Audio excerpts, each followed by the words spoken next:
Alors, on appelle Laurine Pessarelli. Oui, Est-ce que vous pouvez lancer votre présentation, s'il vous plaît? je vais vous partager mon écran. Vous pouvez. Merci beaucoup. Je vous laisse lancer la présentation.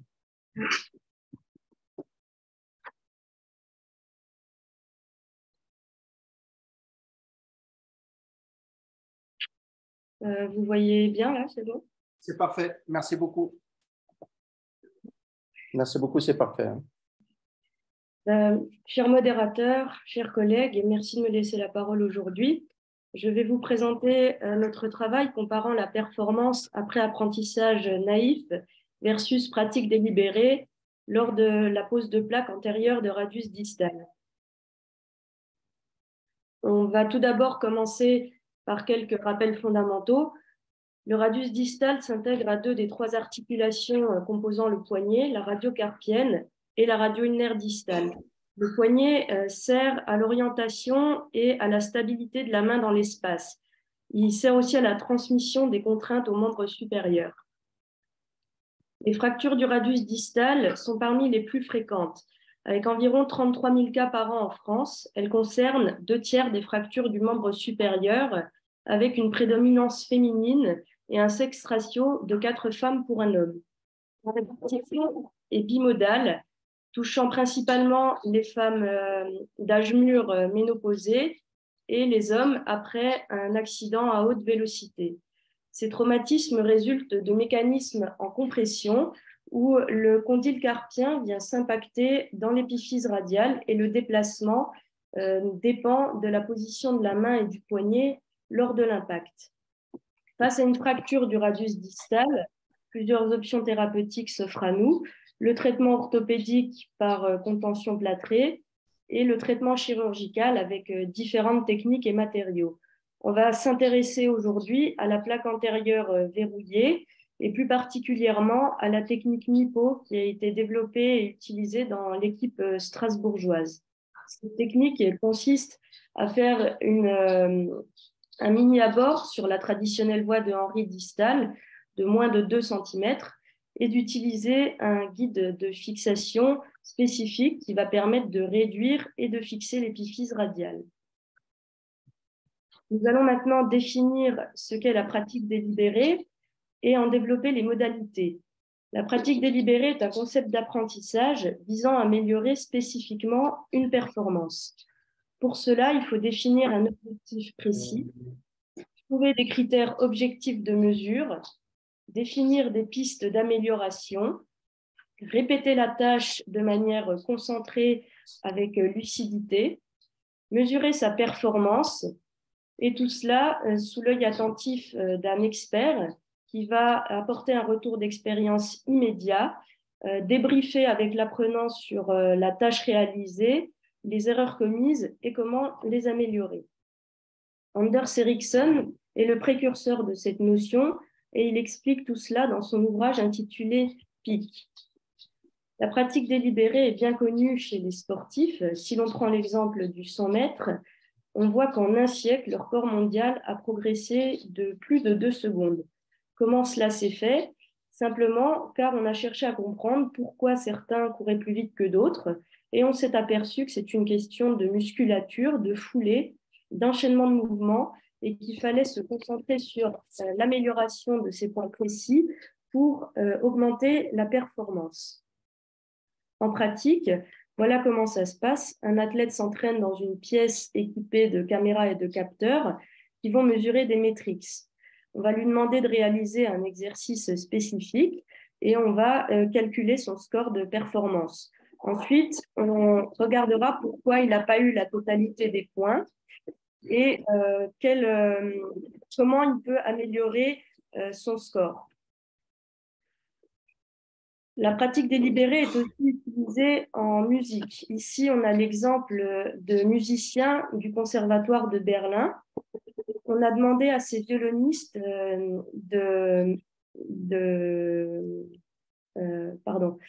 d'estimer rétrospectivement leur quantité hebdomadaire de pratique en solitaire et d'avoir ainsi des estimations de temps cumulé en pratique solo. Ils ont conclu qu'il existait une correspondance complète entre le niveau de compétence de ces violonistes et leur temps passé en pratique solo. À l'âge de 20 ans, les meilleurs d'entre eux ont passé plus de 10 000 heures de travail en solitaire. En chirurgie, l'internat dure 6 ans et à la fin de notre formation, on dépasse largement le seuil des 10 000 heures de travail. Pourtant, on est loin de l'expertise chirurgicale. Simplement car l'apprentissage est progressif, principalement et historiquement basé sur le compagnonnage où les plus anciens épaulent les plus jeunes. L'apprentissage est d'abord passif, centré sur l'observation et petit à petit, on laisse faire une partie de la chirurgie. Ensuite, on s'appuie sur l'expérience acquise au fil du temps avec la répétition des interventions et sur du travail personnel à type de lecture d'articles scientifiques ou de participation à des conférences, par exemple. Mais qu'en est-il de la pratique délibérée en chirurgie? C'est ce que nous allons voir dans cette étude. L'objectif principal était de comparer la courbe d'apprentissage des apprenants formée selon 3 méthodes à la pose de plaque antérieure de radius distal sur un modèle non biologique. L'hypothèse principale était que le résultat de cette technique était meilleur dans le groupe de pratique délibérée que par enseignement naïf. Les hypothèses secondaires étaient que la performance subjective par auto-évaluation était meilleure dans le groupe de pratique délibérée et que le niveau de stress mesuré par un ANI diminuait dans ce groupe de pratique délibérée. Pour cela, nous avons sélectionné des internes en chirurgie orthopédique au CHU de Strasbourg ainsi qu'un chirurgien confirmé.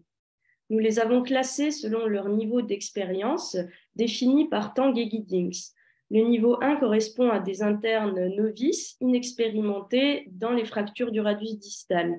Le niveau 2 à de jeunes chirurgiens un peu plus expérimentés, ayant déjà assisté à des ostéosynthèses par la technique MIPO. Et le niveau 5 correspond à un expert, ici spécifiquement de la technique MIPO. Nous les avons répartis en 3 groupes homogènes, contenant chacun autant de niveau 1 que de niveau 2. Et on obtenait le groupe 1 de pratique naïve, le groupe 2 de pratique naïve améliorée et le groupe 3 de pratique délibérée qui était coordonné par cet expert. Voici la salle d'expérimentation. On retrouvait la table de travail, la boîte contenant le matériel, les caméras d'enregistrement de l'ANI, la plateforme de stockage des vidéos et le moniteur d'enregistrement de l'ANI. Le matériel d'ostéosynthèse comprenait un radius en sobone du côté droit, des plaques antérieures de radius distal droite et gauche, le kit mini-invasif droit et gauche, des vis et un moteur. Tous les apprenants ont dû réaliser des poses de plaques antérieures, comme cela vous est montré ici. Pour cela, ils ont chacun regardé cette vidéo de démonstration qui a été réalisée et commentée par l'expert sur la technique à utiliser.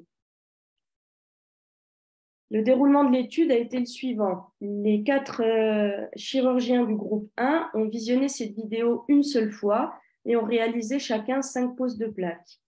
Dans le groupe 2, les chirurgiens ont pu visionner cette vidéo avant chacune de leurs ostéosynthèses.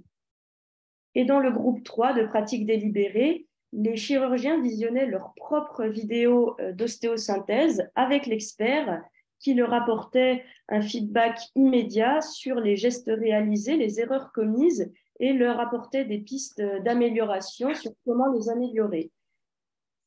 Ensuite, le chirurgien recommençait une ostéosynthèse qui était à nouveau critiquée avec l'expert et ainsi de suite. La performance objective était mesurée par un OSATS, c'est-à-dire une grille d'évaluation dont on vous a représenté ici les 12 items. On y retrouvait par exemple l'utilisation correcte du guide de fixation distale, le positionnement de la plaque dans le plan frontal et sagittal et la longueur ou le positionnement des vis. Chaque item était coté de 1 à 5, 1 étant le minimum, 5 le maximum, et on obtenait donc un score de performance objective totale sur 60 points. La performance subjective, elle, était mesurée par auto-évaluation sur une grille allant de 0 à 10, 0 aucune expérience, 10 une expérience très importante. Chacun des chirurgiens a dû s'auto-évaluer avant la première pause et après la 5e pause. L'ANI nous servait à mesurer le stress. L'ANI, c'est-à-dire l'Analgesia Nociception Index, était recueilli par 2 électrodes collées sur le thorax des participants. Initialement, ces courbes à décréter le niveau d'analgésie chez des patients sous anesthésie générale. Elles donnent un score entre 0 à 100 qui est inversement proportionnel à l'état douloureux du sujet. Dans cette étude, et en se basant sur des données de la littérature, on a décrété que le stress impactait de la même manière la fréquence cardiaque qu'un stimulus douloureux, et donc on pourrait extrapoler ces données dans notre étude. Nous allons vous présenter maintenant les résultats. Pour la performance objective, le groupe 1 obtenait une performance moyenne de 44 sur 60. Le groupe 2 obtenait un score moyen de 50,5 sur 60 et le groupe 3 de 54,3 sur 60. On voit qu'il y a une tendance à l'amélioration des scores. Et si on se penche sur la progression de la performance, on voit que le groupe 1 ne progresse quasiment pas, avec seulement un gain de 3,75 points sur les 5 essais, alors que le groupe 3 progresse en moyenne de 13,25 points sur les 5 essais. Certains apprenants du groupe 3 atteignent même le score total de 60 points, ce qui veut dire qu'aucune erreur technique n'a été commise. Concernant les scores d'ANI, c'est le groupe 3 de pratique délibérée qui obtenait les scores les plus bas, correspondant à un niveau de stress majoré. Pour la performance subjective, c'est le groupe 3 de pratique délibérée qui avait la meilleure progression, si l'on prend la différence après la fin de l'étude et avant le début de l'étude. Il progresse d'en moyenne 4,8 points. Par contre, si on s'intéresse aux scores totaux à la fin des 5 essais, c'est le groupe 2 qui obtient les meilleurs scores de performance subjective avec un total de 6,5 sur 10. Pour la discussion, bien que les activités professionnelles offrent certaines possibilités d'apprentissage, elles sont loin d'être optimales. La formation des apprenants a tendance à se concentrer sur les connaissances au détriment des compétences, car il est beaucoup plus facile de présenter des connaissances à un grand groupe de personnes plutôt que de développer des ateliers pratiques pour développer leur savoir-faire. Depuis l'adage « jamais la première fois sur un patient », les techniques d'apprentissage font de plus en plus souvent appel aux simulateurs procéduraux. Seulement, si la répétition d'un geste permet d'acquérir de l'expérience, elle ne permet pas à elle seule d'améliorer la performance objective.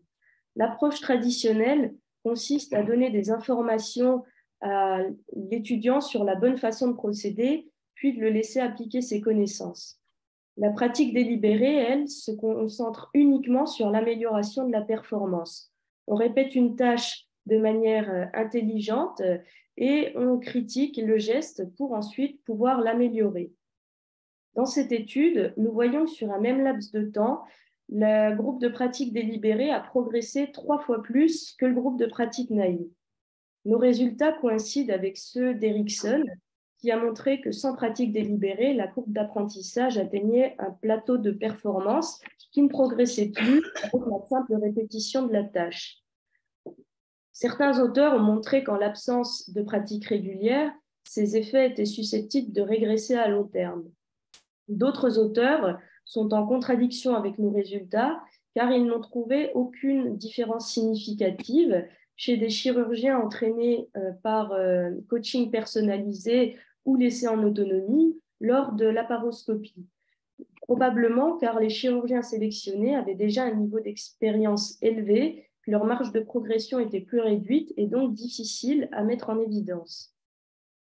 L'hypothèse principale et la première hypothèse secondaire étaient vérifiées puisque ces scores étaient était plus performant dans le groupe de pratique délibérée.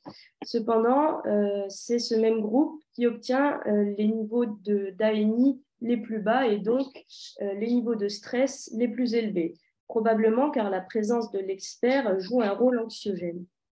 En conclusion, la pratique délibérée est une technique d'apprentissage structurée, difficile et exigeante qui pourrait s'intégrer en complément du compagnonnage et de l'expérience pour raccourcir la phase de croissance de la courbe d'apprentissage et améliorer le niveau de performance des chirurgiens. Merci de votre attention.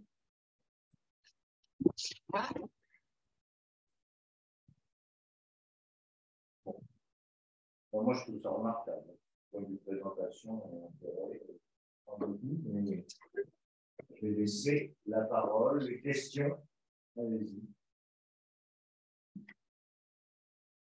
Dominique Rampeau, bravo, j'ai bien aimé les diapositives qui étaient très éclairées, typiques d'un bon pitch.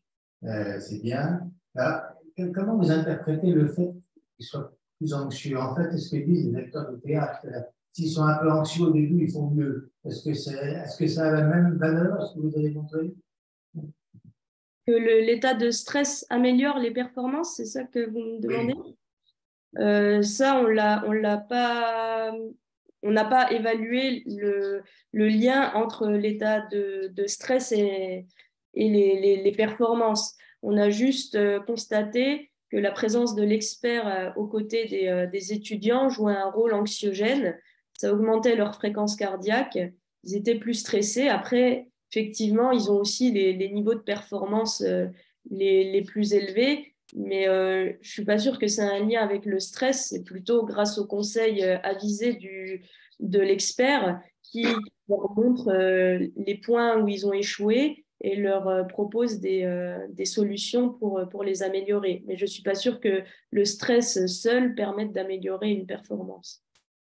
En tous les cas, le stress ne la diminue pas. C'est déjà une information qui est intéressante. Je n'ai pas compris, pardon. Le stress ne diminue pas le niveau de performance. Non, le stress ne diminue pas le niveau de performance.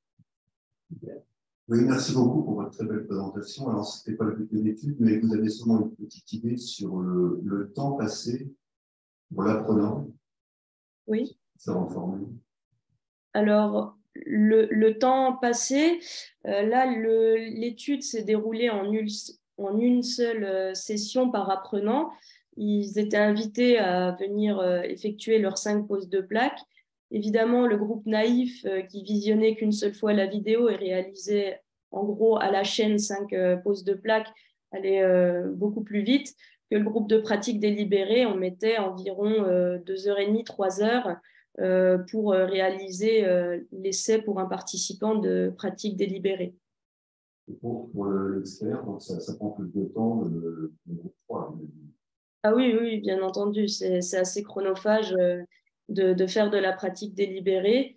Et c'est pour ça que ce serait intéressant en chirurgie de pouvoir avoir des ateliers de simulation et du temps pour les internes qui puissent améliorer leur performance avant d'aller au bloc opératoire sur des interventions qui finalement sont assez espacées dans le temps et ne se ressemblent pas forcément de l'une à l'autre.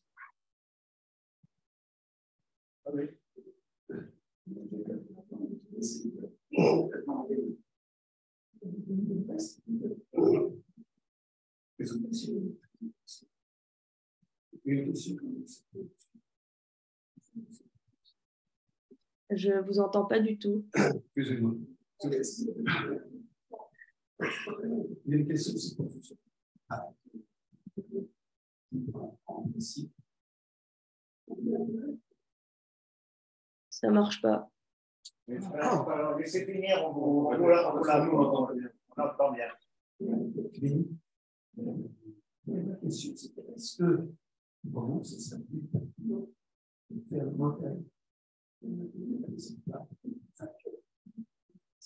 Je ne comprends pas du tout. Il n'y a pas de son et c'est saccadé. C'est-à-dire qu'en termes de simulation, est-ce que vous avez essayé de le faire avec un radius cassé? Est-ce que ça change quelque chose, cet enseignement, lorsque le radius est cassé? Alors là, on n'a pas tenté sur des radius pathologiques.